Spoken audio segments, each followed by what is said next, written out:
আজকে শেয়ার করব আপনাদের সাথে যে আমার মেকআপ রুমের যে ড্রেসিং টেবিলটা আছে সেটা ড্রয়ারগুলো আসলে কিভাবে অর্গানাইজ করে রেখেছি। ফার্স্টের এই ড্রয়ারটার জন্য আমি কিছু স্টোরেজ বক্স কিনেছি, এটা কিছুক্ষণ পরে শেয়ার করব আপনাদের সাথে। সেকেন্ড ড্রয়ারের মধ্যে রেখেছি কিছু ফিঙ্গার রিং, ইয়ার রিংস, ছোটো মিক্স করা সব কিছুই, যাতে যখন আমি কোথাও যাব যাতে আমার জন্য ইজি হয় পিক করতে। আগে কি করতাম, মানে বক্সে বক্সে করে রাখা হতো, পিক করতে টাইম লাগতো, কোনটা লাগবে সেটা খুঁজে পাওয়া যেত না। এইভাবে আমার কাছে মনে হয় যে মোর অর্গানাইজ করা। আর 3 নম্বর ড্রয়ারটার মধ্যে কিছু আমার চোকার সেট রয়েছে, এটার জন্য আমার জুয়েলারি যে প্রপার যে স্টোরেজগুলো আছে ওগুলো খুঁজতেছি, বাট এটা সাইজ অনুযায়ী পাচ্ছি না।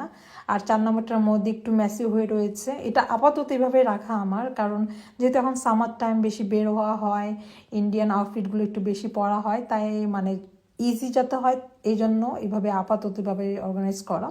আর এখন এ পাশে ড্রয়ারের প্রথম ড্রয়ারটার মধ্যে রয়েছে আমার মেকআপের আইটেম। আমি এই ড্রেসিং টেবিলটা আনার পর আমি যে কি পরিমাণ ব্যাগ ভরে ভরে মেকআপ ফেলছি সেটা বলার বাহিরে। আমার হয়তো আপনার যারা আমাকে অনেক আগে থেকে চিনেন, আমি আগে মেকআপ ভিডিও করতাম, প্রচুর মেকআপ কিনতাম, মানে আর প্রচুর স্টোরেজ করে রাখতাম। এখন একদম ওখানকার আগে যা মেকআপ ছিল ওইটার মনে হয় এখন 2 অংশ অনলি আমার কাছে আছে, বাকি সব ফেলে দেওয়া হয়েছে। কারণ এখন দরকার ছাড়া তেমন আসলে আমি রাখতে পছন্দ করি না, মানে যেটা দরকার না সেটা রেখে দিয়ে লাভ নাই, যেটা আমার কাছে মনে হয়। আর এখানে কিছু ফ্লাওয়ার জুয়েলারি ছিল, সেখানে রেখেছি। আর এখন যে ফার্স্টের যে ড্রয়ারটার কথা বলেছিলাম, এটার জন্য কিছু স্টোরেজ আমি কিনেছি, এগুলো একটু এখন অর্গানাইজ করব। আমি আপাতত আমার পারফিউমের কিছু বক্স ছিল, প্লাস যে টেকওয়ে যে প্লাস্টিকের বাটিগুলো থাকে ওগুলোর মধ্যে আমি আপাতত রেখেছিলাম তখন। আর তারপর শিন থেকে অর্ডার করেছি আমি এই পুরা সেটটা, 6টা সেট এসেছিলো। আমার কাছে কত টাকা পে করেছিলাম, আই থিঙ্ক 6 পাউন্ড পে করেছিলাম। এটা একদম পারফেক্ট সাইজ, আপনারা দেখেন টোটাল 6টা আসছে, একদম নাইসলি করে বসে গেছে।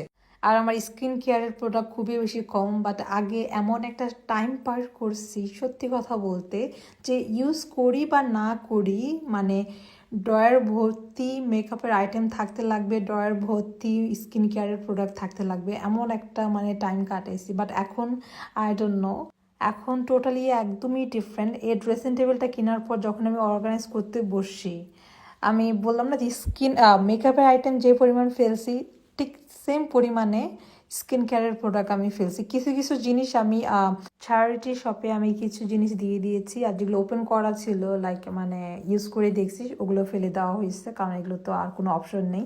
আর এখন আমার স্কিন এত পরিমাণ সেন্সিটিভ আমি বলে বুঝাইতে পারবো না। আমি চাইলেও এখন সব ধরনের জিনিসপত্র আসলে ইউজ করতে পারি না, বাট আমার মন চায় যে আমি কিছু মানে নতুন প্রোডাক্ট আসলে আসলে আমার কিনতে মন চায়। যেহেতু আমি সুপারড্রাগে কাজ করি, সেখানে একটা মানে ক্রেভিং কাজ করে, নতুন একটা প্রোডাক্ট আসছে, আচ্ছা এটা ট্রাই করে দেখি বা এটা কিনি।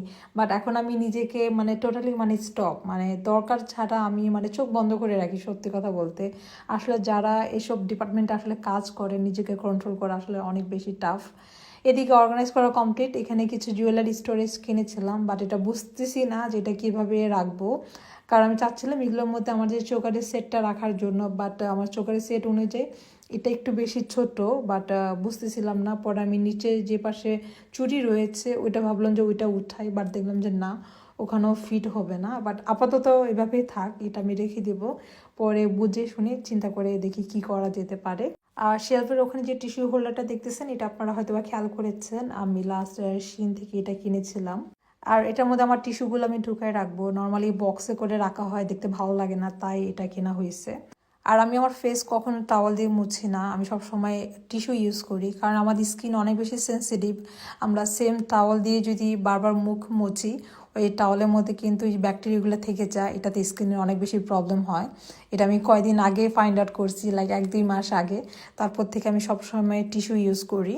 আবার এই জিনিসটা কিন্তু অনেকের ক্ষেত্রে প্রবলেম হয় না, যেমন আমার হাজব্যান্ডের কখনোই প্রবলেম হয় না, সে সবসময় টাওয়াল ইউজ করে। আর এমন না যে আমার স্কিনের প্রবলেম হইতো, বাট এটা ফাইন্ড আউট করার পর থেকে ভিতরে একটা খুঁতখুত একটা কাজ করে যে না থাকা, টাওয়াল ইউজ করবো না, মেবি এটাতে প্রবলেম হতে পারে, এটাই আর কি, তেমন কিছু না। আসলে এই জিনিসটা সিরিয়াসভাবে নেওয়ার কিছুই না। সামটাইমস আমি একটু বেশি সিরিয়াস হয়ে যাই কোনো একটা কিছু জানলে, এটা আমি আসলে একটু ডিপলি ভাবি নেই, বাট এটা ডিপলি নেওয়া আসলে ঠিক না। আর এই ছিল আপনাদের সাথে আমার একটি ভিডিও। হোপফুলি আপনাদের আমার ভিডিওটি ভালো লেগেছে, আর ভালো লাগলে বেশি বেশি করে লাইক, কমেন্ট আর শেয়ার করতে ভুলবেন না। আল্লাহ হাফেজ।